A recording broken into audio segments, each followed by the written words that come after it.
puede aprender de la palabra.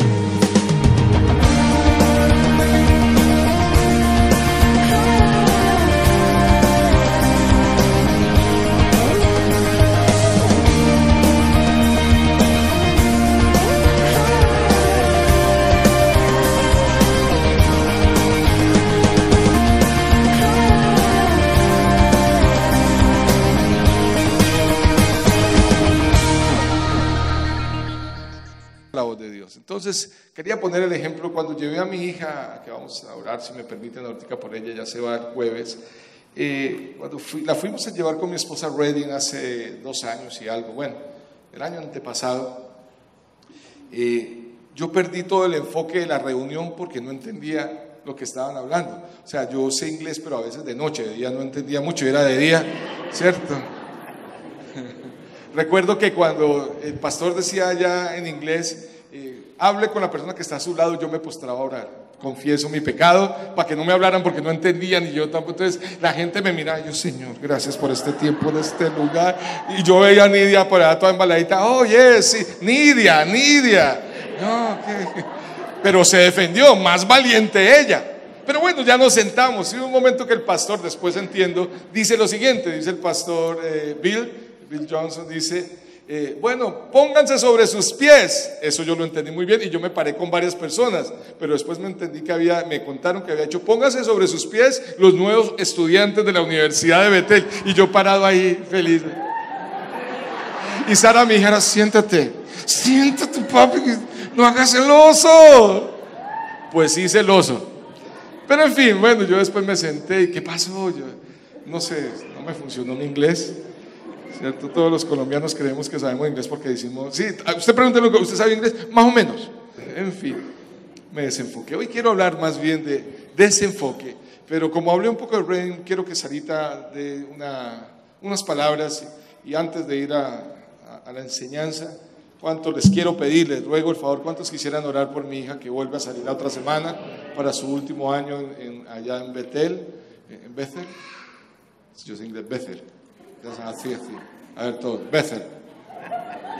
Repeat after me, Bethel. Bueno, Betel le llama para allá y vamos a orar por ella. Hola familia. Tan lindo,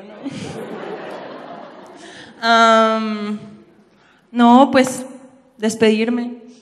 Me voy 9 meses, pero volveré, ya es mi último año, me gradúo y vuelvo a mi tierra. Agradecerles pues por estar conmigo en este proceso, les amo mucho, los voy a extrañar. Y nada, animarlos a que crean en Dios, porque la verdad es un testimonio el hecho de que yo esté por allá. No tenía plata, no tenía el inglés, casi no lo sabía, no tenía la visa, no tenía dónde quedarme, había muchas complicaciones, pero en la Biblia dice, pide y yo te responderé. Yo dije, Señor, yo quiero ir allá, y allá estoy, 3er año. Entonces, que ustedes también sepan que pueden pedirle a Dios. ¿Quieren ver una sanidad? La ven, pero pídanle. ¿Quieren ver un milagro financiero? Lo verán, pero pídanle. Y si le piden, van a ver que les va a responder. Entonces, amén.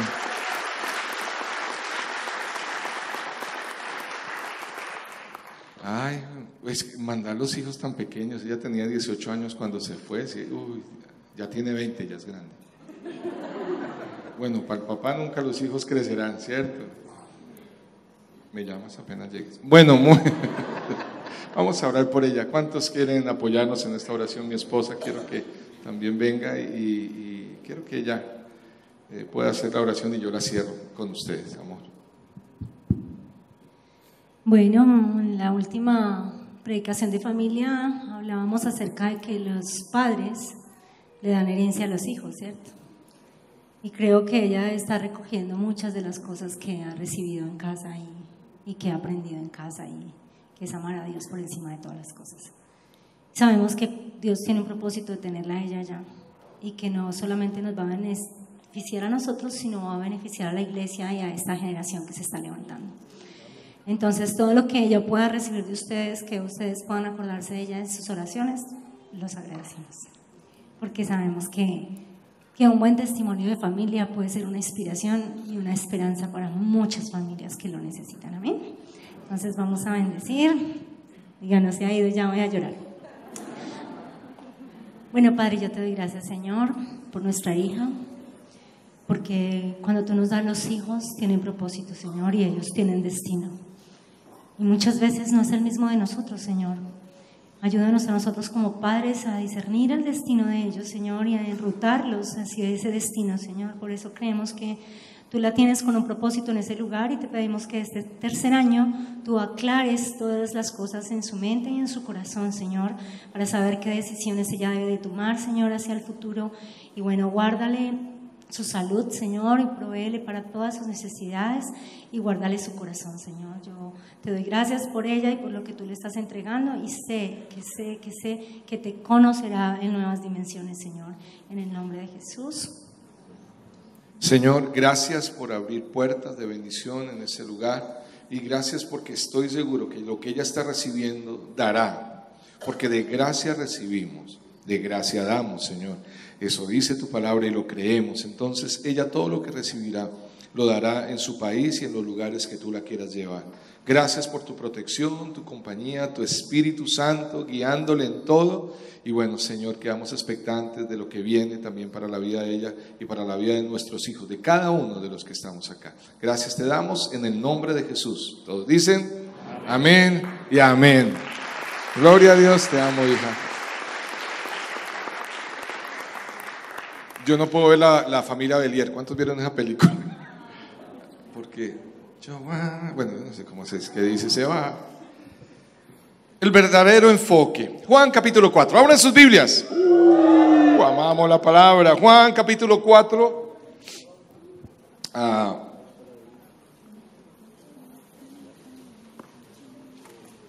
Versículo 1 en adelante. Juan capítulo 4.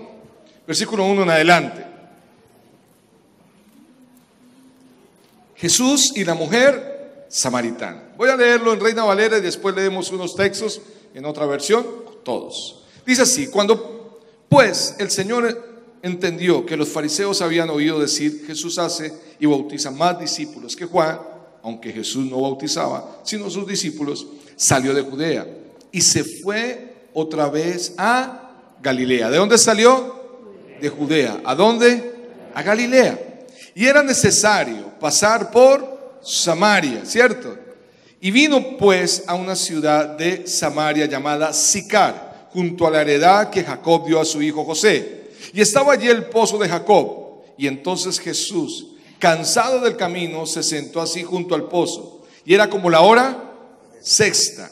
Y estaba allí el pozo de Jacob. Entonces Jesús, cansado del camino, se sentó así junto al pozo. Y era como, volví a brincar. Versículo 7. Y vino una mujer de Samaria a sacar agua. Y Jesús le dijo, dame de beber. Pues sus discípulos habían ido a la ciudad a comprar de comer. Y la mujer samaritana le dijo, ¿cómo tú siendo judío me pides a mí de beber que soy mujer samaritana? Porque judíos y samaritanos no se tratan entre sí. Respondió Jesús, le dijo, si conocieres el don de Dios y quién es el que te dice, dame de beber, tú le pedirías y él te daría agua viva. Y la mujer le dijo, Señor, no tienes con qué sacarla y el pozo es hondo. ¿De dónde pues tienes el agua viva? ¿Acaso eres tú mayor que nuestro padre Jacob, que nos dio este pozo, del cual bebieron él, sus hijos y sus ganados? Respondiendo Jesús le dijo, cualquiera que bebiere de esta agua volverá a tener sed. Mas el que bebiere del agua que yo le daré no tendrá sed jamás, sino que el agua que yo le daré será con él una fuente de agua que salte para vida eterna. Y la mujer le dijo, Señor, dame esa agua para que no tenga yo sed ni venga aquí a sacarla. Jesús le dijo, ve, llama a tu marido y ven acá. Respondiendo la mujer y dijo, no tengo marido. Jesús le dijo, bien has dicho, no tengo marido, porque 5 maridos has tenido y el que ahora tienes no es tu marido. Esto has dicho con verdad. Y le dijo la mujer, Señor, me parece que eres como profeta. Nuestros padres adoraron en este monte y vosotros decís que en Jerusalén es el lugar donde se debe adorar. Y Jesús le dijo, mujer, créeme que la hora viene cuando ni en este monte ni en Jerusalén adoraréis al Padre.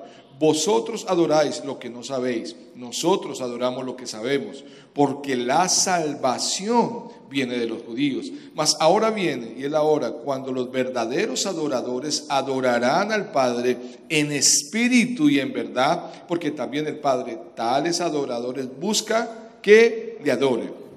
Dios es espíritu, y los que le adoran en espíritu y en verdad es necesario que le adoren. Voy a ir hasta el 26. Le dijo la mujer: sé que ha venido el Mesías llamado el Cristo, cuando Él venga nos declarará todas las cosas. Y Jesús le dijo: yo soy el que habla contigo. Amén y amén. Voy a dejarlo ahí, no lo vamos a leer en otra versión y vamos a irlo resumiendo. Pero oremos. Señor, te doy gracias en esta mañana. Gracias por un día tan especial, por estos días soleados, lo variado del clima que tú nos has regalado, lo variado del ambiente de nuestra ciudad y de nuestra nación. Gracias aún por permitirnos, Señor, levantarnos hoy y estrenar tu misericordia. Queremos estar atentos a tu voz a través de tu palabra. Háblanos, por favor. Yo te pido que quites todo cansancio, toda distracción, y que podamos estar, Señor, sensibles y apercibidos a lo que tú quieres, Señor, a nuestras vidas. Espíritu Santo, tú tienes el control. Tú, donde tú estás, ahí hay libertad, y te pido la libertad. Señor, quita todo en el ambiente, Señor, todo aquello que no sea tuyo. Y gracias, te prometemos a ti la gloria y la honra, en el nombre de Jesús. Y todos dicen... Y todos dicen amén. Muy bien, ahora voy a hablar del enfoque. Vamos a ver a un Jesús enfocado. Pero primero les voy a definir la palabra enfoque. Enfoque es una acción o efecto de enfocar. A mí me gustan esas definiciones de Wikipedia porque lo dejan a uno igual. ¿Cierto? Dicen solo la acción de lo que es el tema. Pero encontré algo más, si me permiten. Dice, es dirigir la atención o interés hacia un determinado asunto o problema. Se lo repito, el enfoque es dirigir la atención, toda la atención y aún nuestra mirada e interés hacia un determinado lugar, asunto o problema, ¿cierto? Lo que tú haces cuando tomas tus lentes para enfocar, cuando cuadras el lente de la cámara, ¿cierto? El enfoque. Tienes, para que no se vea borroso y llegar al punto, tienes que enfocar. Jesús tiene claro el enfoque. Y aquí vemos en este texto de Juan algo poderoso, una enseñanza grandiosa que el Señor deja plasmada para nosotros hoy en día. Muy bien, los evangelios son muy agradables leerlos, son maravillosos, y tú vas a ver que cada evangelista en cierta manera está mostrando una gran característica de Jesús. Uno de los evangelistas muestra al Señor como Mesías, Jesús Mesías, otro como a Jesús Hijo de Hombre, Hijo de Dios, otro lo muestra como Salvador. Y es bien interesante poder uno ver el corazón tan humano del evangelista, pero tan lleno del Espíritu de Dios, para dejar plasmado lo que hoy en día nosotros estamos leyendo en la palabra. Esta historia a mí me encanta, de la mujer samaritana, y la quiero resumir. Dice que Jesús estaba con sus discípulos. ¿Dónde estaba? En Judea, y quería ir, y debía ir ¿a dónde? A Galilea. Y entonces Él mandó a sus discípulos a comer. Comían también. Sí, es que son cristianos. Entonces, los cristianos comen. ¿Cuántos cristianos comen? Y tenemos una frasecita: lo que no tomamos ni fumamos, cierto, y algunos se nos va notando con el tiempo. A mí me pasó y ya empecé a cuidarme, porque yo recordé que somos templo del Espíritu Santo, pero ya iba para Coliseo. Entonces, debemos cuidarnos, ¿cierto? Debemos cuidarnos, no Coliseo del Espíritu Santo. Jesús manda a sus discípulos, ellos van a comer, versículo, voy a volver acá, y 4 era necesario pasar, dice, y le era necesario pasar por Samaria. Él llegó a esa ciudad en Samaria. Ahora, quiero decirles algo.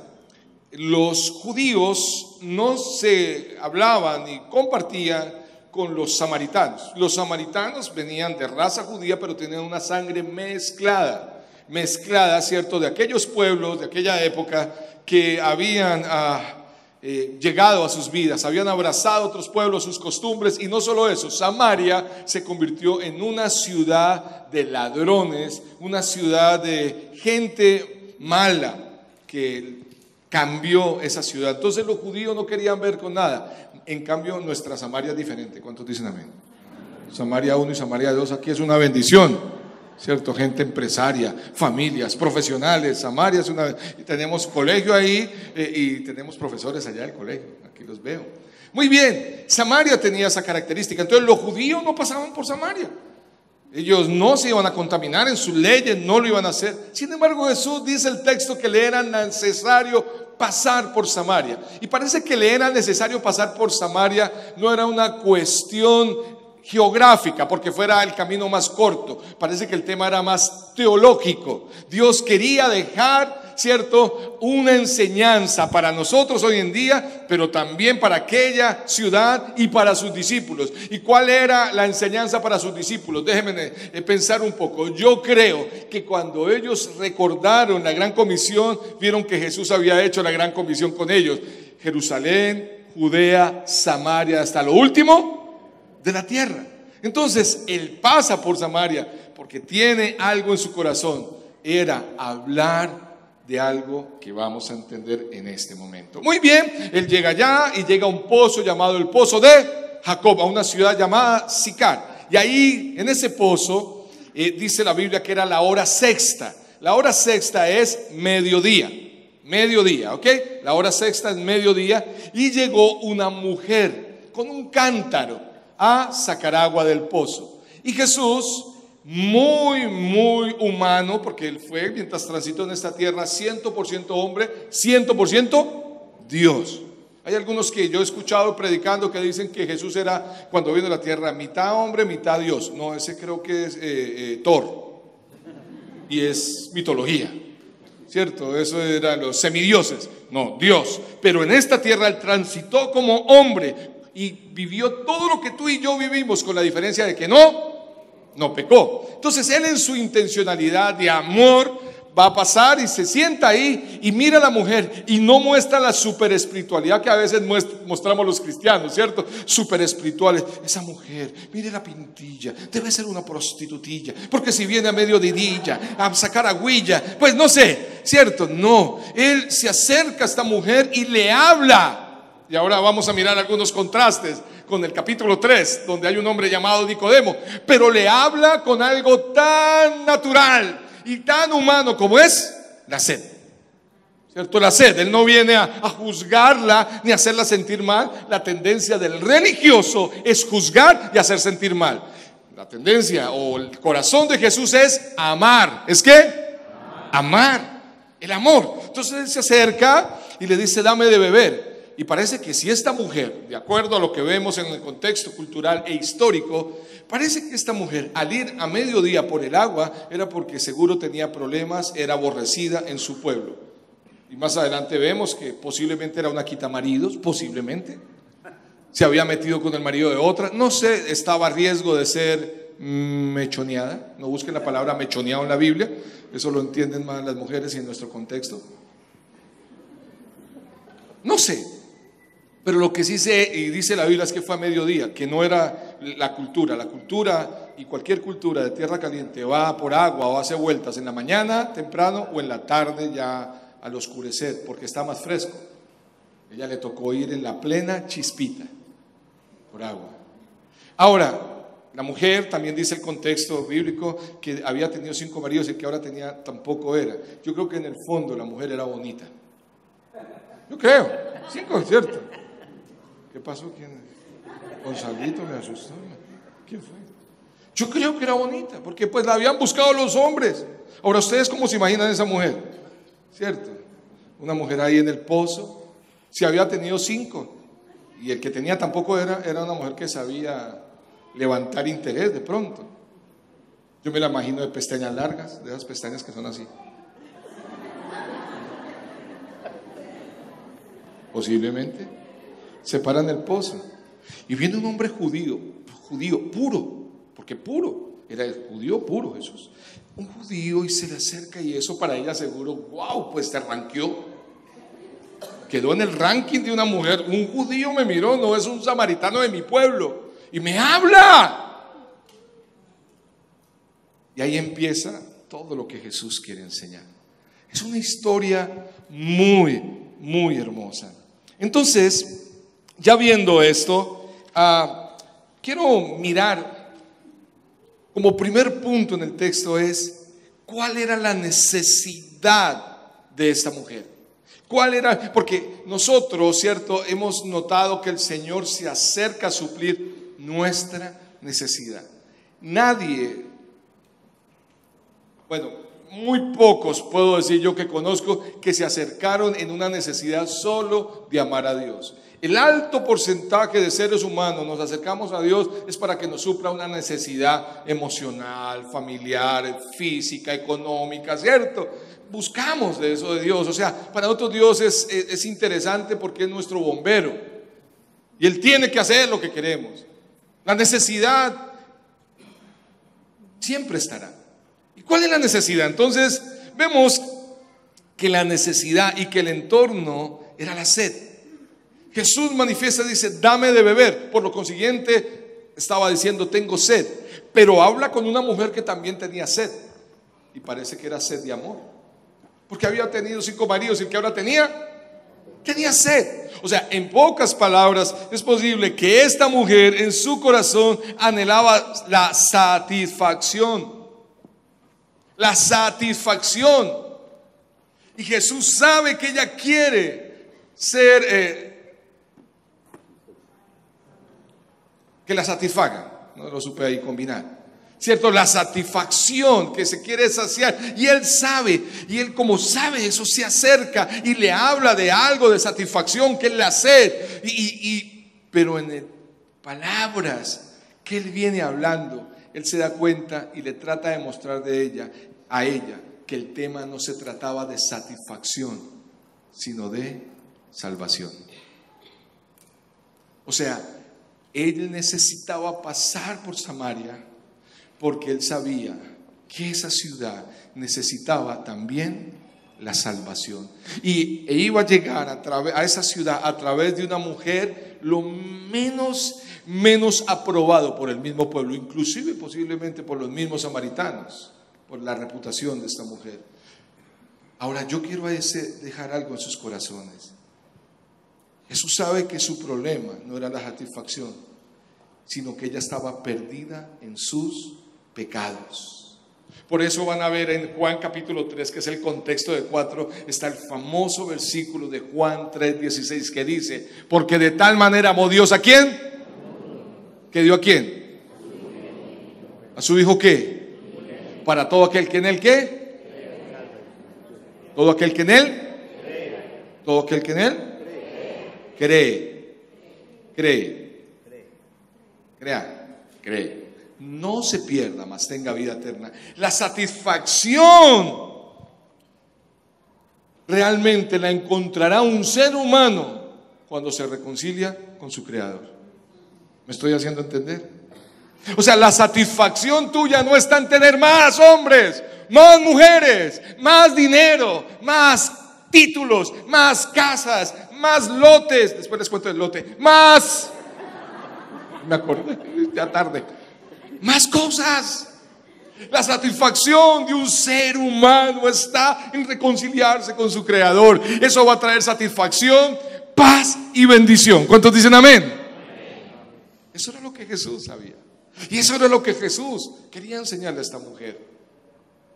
Cuando yo busco a Dios para satisfacer mi necesidad, una plenitud, la falta de propósito y la sed en diferentes áreas de mi vida, solo para que me sacie y me llene, pues no estás entendiendo el Evangelio.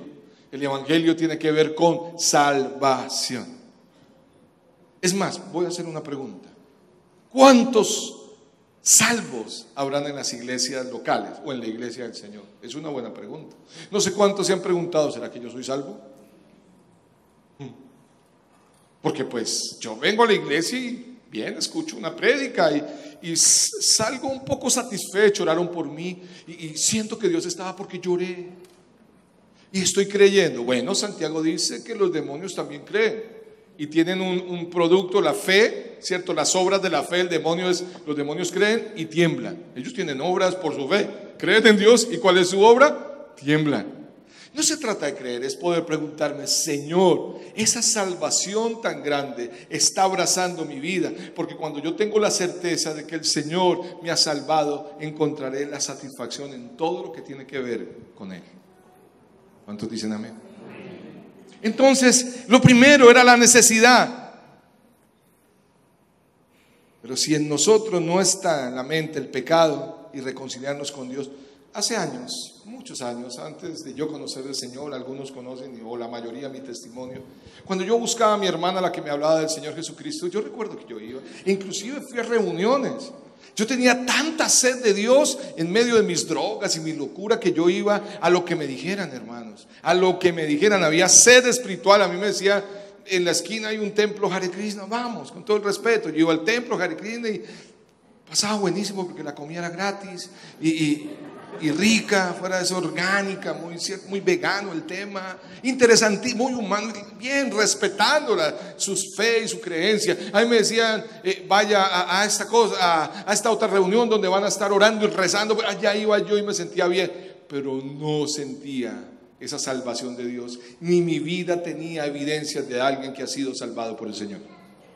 Porque esa es otra cosa, hay una evidencia. Hay gente que dice, ¿cómo yo sé que soy salvo? Yo tengo la certeza de mi salvación, pero también hay algo que se llama los frutos dignos de arrepentimiento, porque aquel que ha sido salvado, a su corazón ha llegado el arrepentimiento y su vida es transformada. ¿Cuántos dicen amén? Porque a veces no se habla mucho en la iglesia del arrepentimiento, ¿cierto? Hablemos de cómo te puedes sentir, satisfacción, pero hoy estamos hablando de salvación, y la salvación tiene un ingrediente, arrepentimiento. Ahora, tú no tienes que hacer nada, arrepiéntete. La salvación proviene de Dios, es un don de Dios, Él te regala eso, pero nuestra tarea es continuo arrepentimiento, cambio de mentalidad. Recuerdo en esas drogas, yo llegaba donde mi hermana, le decía, ore por mí, por favor, estoy mal, 3 días fumando bazuco, no tengo un peso, hermanita, ayúdeme por favor. Pues aquí tengo un amigo de años, Lucho, ¿hace cuántos años nos conocemos? 35 años nos conocemos, cuando teníamos 2 años. Bueno, no, es como 15 o 16 años tenía. Bueno, voy a cumplir 51. Dios mío. Mañana cumplo 30. Ay, la pastora hizo publicidad. Yo llegaba donde mi hermana con esa motivación, hermana, ore por mí, porque sentía, es más, me gustaba buscar amigos que oraran mientras yo estaba prendo. ¿Entienden la palabra prendo? Dícese de aquel que se ha tomado unos cuantos tragos y está hablando babosadas. Y estaba yo prendido, vengan, ore por mí, me siento mal. Y oraban por mí, ya me calmé, iba al baño y no era gripa. Ni era dona. Ay, se comió mal la dona y le quedó, no, era droga. Pero un día llegó realmente el Salvador. Cambió mi vida, como ha cambiado la vida de muchos de ustedes. Nosotros debemos entender que nuestra satisfacción está en la salvación que nos ha dado Jesucristo por esa obra de la cruz. Y eso, dale un aplauso, Señor. Esa es nuestra satisfacción.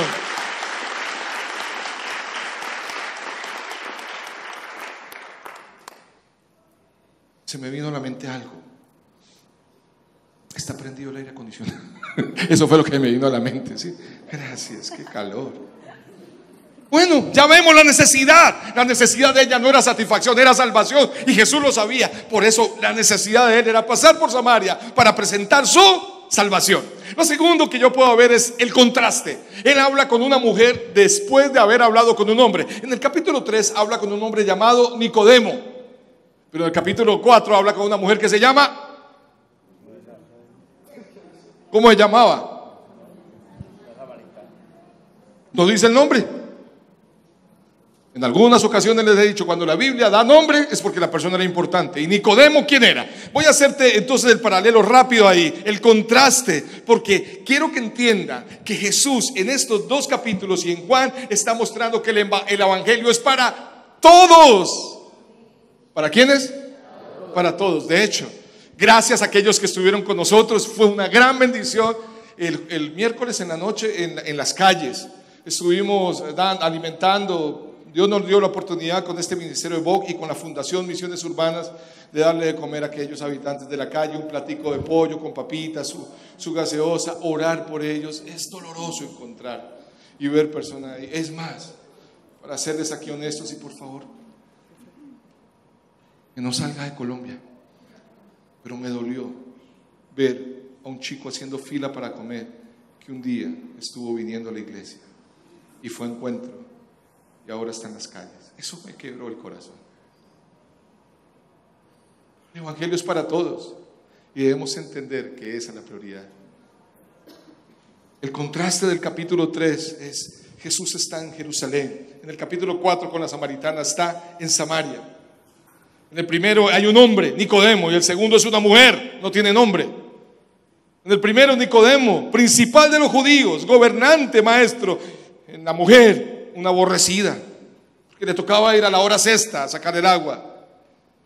Nicodemo, el docto hombre, llega en la noche. Con esta mujer el encuentro fue al mediodía. Con Nicodemo la visita fue planeada. Nicodemo fue intencionalmente enviado por otros. Con la mujer samaritana fue una visita casual de Jesús, aunque él sabía que le iba a hacer. Para ella fue una visita casual, encontrarse casualmente a un hombre que cambió su vida, llamado el Cristo de la Gloria. Nicodemo era un gran líder, un teólogo, era un fariseo.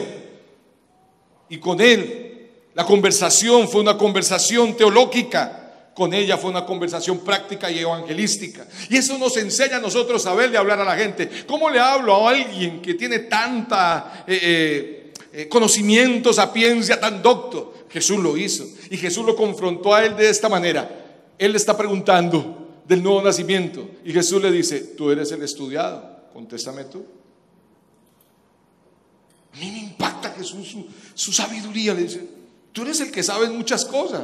Inclusive él le dice a Jesús: sabemos que tú provienes de Dios. Sabemos, inclusive fue mandado por otros seguramente. Sabemos, y él le dice: ¿cómo nazco de nuevo? Tú lo sabes. ¿Y sabe cuál es la respuesta de Nicodemo? Dice: sí, entonces uno... le dice Jesús: es necesario nacer de nuevo. Y él dice: o sea, es como volverse chiquito y meterse en el estómago de la mamá otra vez. Oiga lo que contestó el doctor.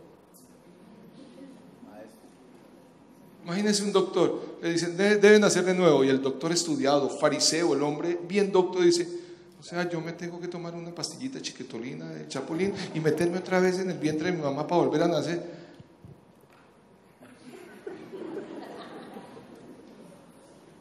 El doctor era él. La mujer era una mujer sencilla, aborrecida. La conversación Nicodemo la inicia, la samaritana la inicia Jesús. Pero los resultados en los dos son poderosos. Porque si ustedes ven Juan, por favor, colócame Juan 19, 38 al 42. Lo primero, ella necesitaba era la salvación, no solo ser, cierto, su satisfacción. Lo segundo, vemos aquí un contraste tan poderoso donde el Señor muestra que el evangelio es para quién, para todo el mundo, para ricos y pobres, cierto, altos y bajitos, cierto, doctos o del vulgo. Mire lo que dice ahí, Juan 19, 38. Después de estas cosas, José de Arimatea, el cual era discípulo de Jesús, más secreto por medio de los judíos, rogó a Pilato que pudiera quitar el cuerpo de Jesús. Ya había muerto Jesús, y permitiéndoselo Pilato, entonces vino y quitó el cuerpo de Jesús. Sigue. Y vino también con él el que antes había venido a Jesús, trayendo un compuesto de mirra y óleos y como 100 libras. Y eso fue en el día. El Nicodemo, mire lo que produjo haberse encontrado con el Salvador del mundo, el que llegó a oscuras, de noche, con preguntas, con ignorancia de lo espiritual y de la salvación. Había sido tocado por Jesús, y cuando Jesús muere, él delante de todo el mundo a la luz del día carga el cuerpo del maestro diciendo: creí en este hombre. Mire lo que produjo llegar al evangelio y llegar a la vida de Jesús en este hombre. Iglesia, yo quiero ser muy honesto. Hoy en día nos estamos desenfocando como iglesia, y nos estamos enfocando tanto en lo doméstico. Nos estamos enfocando tanto en la satisfacción. Por eso creemos que si no estamos satisfechos en alguna área de nuestra vida, es que Dios no nos ama, es que Dios no está con nosotros, porque no nos ha saciado el estómago, no nos ha saciado la casa, no nos ha saciado el bolsillo. Pero no puedes entender, o no podemos entender que la salvación que Él ha traído trae un cambio, y que ahora Él te está saciando es con su paz a pesar de en la tormenta. Ese es nuestro Dios. ¿Cuántos dicen amén? Bueno, vamos aterrizando el tema. ¿Qué pasó Nicodemo en este contraste? Cambió. Ahora la mujer samaritana, ¿qué pasa? Miren el capítulo 4, versículo 39 al 42. En el mismo capítulo 4 dice, ¿en serio está prendido el aire? Es mi pregunta. Dice así: muchos de los samaritanos de aquella ciudad creyeron en él por la palabra de la mujer. ¿Qué pasó en la mujer? ¿Qué pasó en esta mujer? Creyó, cambió. Volvamos, dice, la mujer que daba testimonio diciendo, me dijo todo lo que he hecho. Ahora, ¿Jesús le dijo todo lo que ya había hecho? No, pero para ella fue todo. Jesús solo le preguntó por su marido y ella le dijo, no tengo.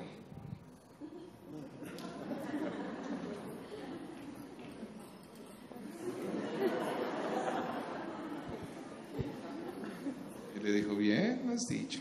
Y no me dijo todo, pero sigamos. Me ha dicho todo. Versículo 40. Entonces vinieron los samaritanos a él y le rogaron que se quedase con ellos. Y se quedó allí 2 días. Y creyeron mucho más por la palabra de él. Y decían a la mujer, ya no creemos solamente por tu dicho, solo por lo que tú nos dijiste, porque nosotros mismos hemos oído y sabemos que verdaderamente este es el Salvador del mundo, el Cristo. O sea, comenzaron ellos a creer por ella. Y después ellos vieron y escucharon. Iglesia, yo creo que en este tiempo, como nunca, Dios está preparando a su amada, pero Él está tomando la atención de su novia, que es la iglesia. ¿Cuántos dicen amén? Él está tomando la atención de su novia. Purifícate, enfócate, iglesia, en esa salvación que te ha dado, en esa vida sobrenatural. Confía que yo voy delante de ti. Pero no, mira, es más, en el contexto, en el capítulo 3, hay algo que hablábamos el martes y nos hablaban el martes. En el capítulo 3 de Juan, habla de Juan el Bautista. Y el título es El amigo del esposo. Y mire lo que dice, versículo 22, se lo quiero solo leer mirando el contexto, porque Él nos quiere atraer a la novia. Dice, después de esto vino Jesús con sus discípulos a la tierra de Judea y estuvo allí con ellos bautizando. Versículo 25, entonces hubo discusión entre los discípulos de Juan y los judíos acerca de la purificación. Y vinieron a Juan y le dijeron, Rabí, mira que él estaba contigo al otro lado del Jordán, a quien tú diste testimonio bautiza y todos vienen a él. Respondiendo Juan y dijo, no puede el hombre recibir nada si no le fuere dado del cielo. Vosotros mismos me sois testigos de que yo no soy el Cristo, sino que soy un enviado delante de él. Noten, Él está preparando a su novia, pero la iglesia que está perdiendo, o la iglesia, estoy hablando de gente, el enfoque de la salvación y de Jesús, está poniendo los ojos en hombres.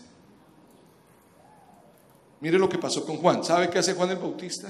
Le dicen, Señor, o sea, casi como que tú le enseñaste, como que tú vienes antes que Él. Y él les dice, yo vine a preparar el camino para Él. El amigo de la novia. Yo vine a preparar el camino. Y además lo que yo tengo proviene del cielo. Y Él viene del cielo. O sea, es de Él.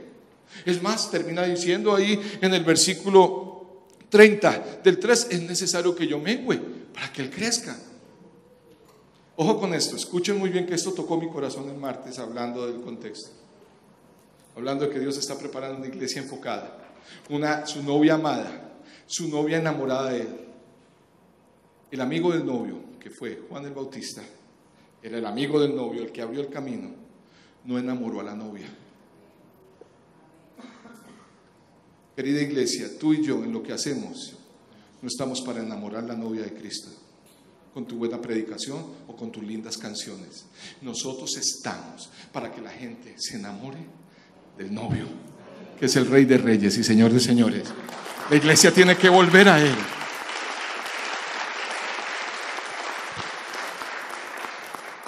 Hoy vemos a tantos enamorando a la novia y la gente está, wow, cómo canta, cómo predica.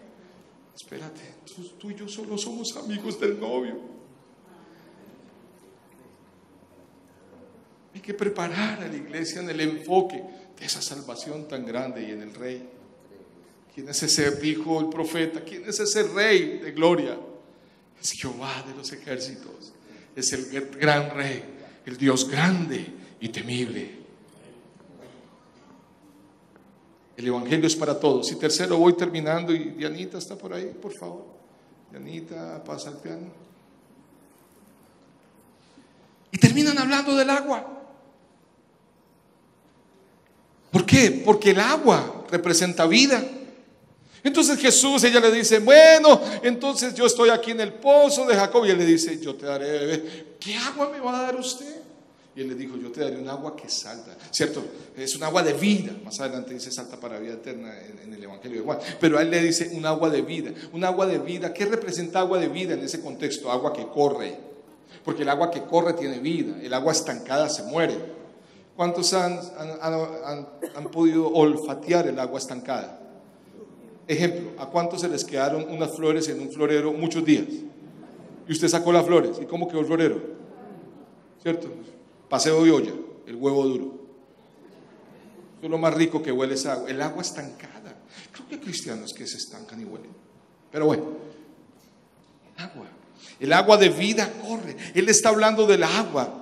De hecho, la Biblia, tú vas al Salmo 23 y es tan importante el agua que dice, junto a aguas de reposo me pastoreará, dice la palabra. El Salmo 42:1 dice, como el siervo brama por las corrientes de agua, así clama por ti, oh Dios, mi alma. Isaías 12:3 dice, sacaréis aguas con gozo de la fuente de la salud, que es el Señor. Pero impacta Jeremías 2:3 en la denuncia al pueblo, porque ojo, el profeta no solo anunciaba, sino denunciaba en aquella época. Denunciaba. Y Jeremías dice Jeremías 2, por favor, 13 dice, en la denuncia es, porque dos males ha hecho mi pueblo. Ponlo en la otra versión porque ese me confunde, Jarome. Dos son los pecados que ha cometido mi pueblo. Me han abandonado a mí, fuente de agua, y han cavado sus propias cisternas para satisfacerse ellos mismos. Cisternas rotas que no retienen agua. El Señor dice, mi pueblo me ha dejado en la época de Jeremías. Y fuera de eso, beben de sus propias aguas. Y yo quiero traer a aplicación a esta época, hablando que Jesús le habla a la samaritana de agua. Digo, iglesia, ¿de dónde estás bebiendo? Aguas contaminadas, muchos. Aguas que no nos sacian, que nos vuelven a dar sed. Yo les ponía el ejemplo. Y muchos están al beber agua contaminada, contaminados. ¿Se acuerdan? Si esta botella de agua que compramos no va a ser comercial, pero ya saben dónde se compra, dijera ingredientes: 95% agua pura, 5% agua de la letrina, ¿cuánto la tomaría? Y está amarilla. Pero usted tiene la conciencia que el 95% es pura, el otro 5% es posible que tenga el helicóptero, el Helicobacter pylori. ¿Cuánto la tomaría? Y entonces, ¿por qué Dios sí tiene que aceptar hijos 90% puros o 95% puros? ¿Por qué? Porque sigues bebiendo aguas que te contaminan, iglesia. ¿Por qué? Usted quiere fuente de agua que salta para vida eterna. Él en su palabra. La iglesia tiene que enfocarse. Jesús estaba enfocado.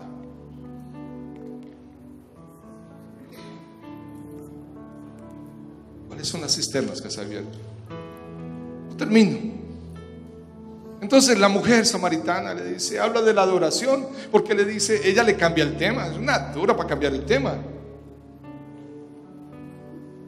Versículo 16 le dice, ve y llama a tu marido y ven acá. Y la mujer le dijo, no tengo marido.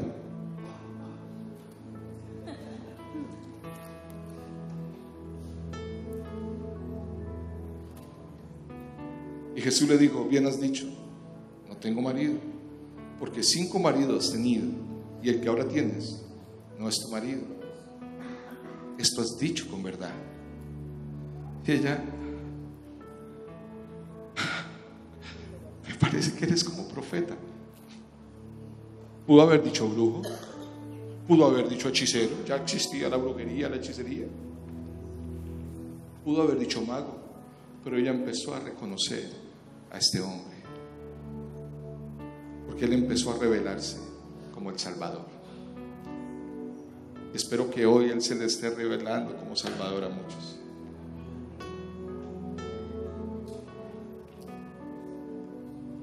Ella le dice: me parece que eres como profeta, y le cambia el tema abruptamente. El versículo 20: nuestros padres adoran, mira el monte, mira el monte. Él le dice: ¿y tu marido? El monte, míralo, mira. Como los niños, se comió eso, mira el pajarito, mami, mira. Cambiando el tema. Nuestros padres adoran en este monte, y vosotros decís que en Jerusalén es el lugar donde se debe adorar. Jesús le dijo: mujer, créeme, esto no se trata de tradiciones. No es ni en este monte ni en el otro, porque la salvación viene de los judíos. El Señor en realidad está buscando no gente que piense que en este lugar es donde se adora. Es en comunidad de fe, ese es el lugar para adorar a Dios. Mire, hermanos, no es el lugar, es tu corazón de adoración. ¿Cuántos dicen amén? Hay gente que se va a la iglesia diciendo: yo no siento. Y voy terminando con esto. Mire, yo tuve muchas luchas en mi vida devocional. ¿Cuántos han luchado con su devocional? Levanten la mano. Ok, gracias. Y los demás mentirosos también. No, mentira, todos luchamos con eso en cierta manera.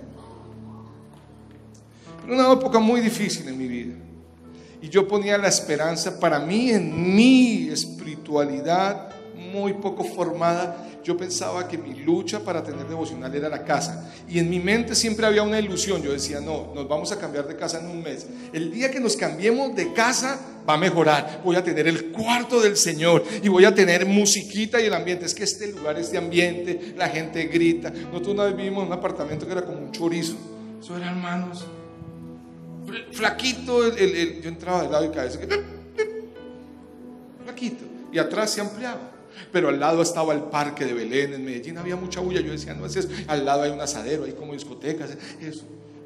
Y pasamos a otra casa, La Precisa, hermosa, que Dios nos regaló en renta para vivir ahí. Pero una casa de niveles, con parqueadero en el barrio, a 1,5 cuadras del colegio de los niños. Y la lucha continuó, y me di cuenta que el tema no era de lugar, es de corazón.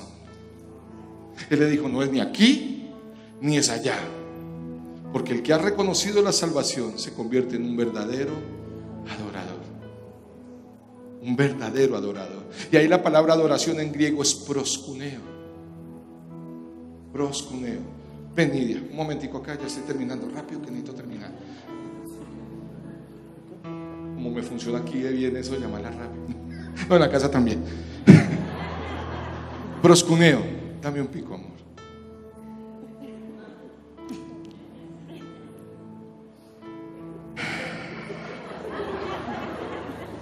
Qué bendición tener una pastora de esposa. Pros es hacia, cuneo, besar. La verdadera adoración es besar sus pies. Es solo esta palabra aplica con Dios.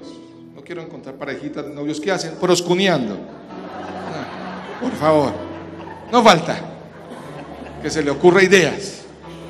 Pastor, y en griego. ¿Cómo no? Es besarle. Esta mujer entendió y le dijo: si tú conocieras el don, ¿y quién te dice dame de beber? Si tú conocieras cuánto te amo, iglesia, dice el Señor, y mi salvación tan grande que te ha dado. Si tú entendieras la salvación, tú y yo la entendiéramos, nuestra vida sería adoración continua para el Rey de Reyes. Y esa es mi meta.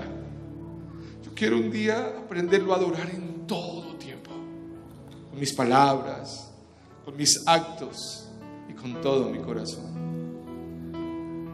Porque Él dijo: yo soy el que sacia tu vida. ¿Cuántos dicen amén? Pónganse sobre sus pies, iglesia.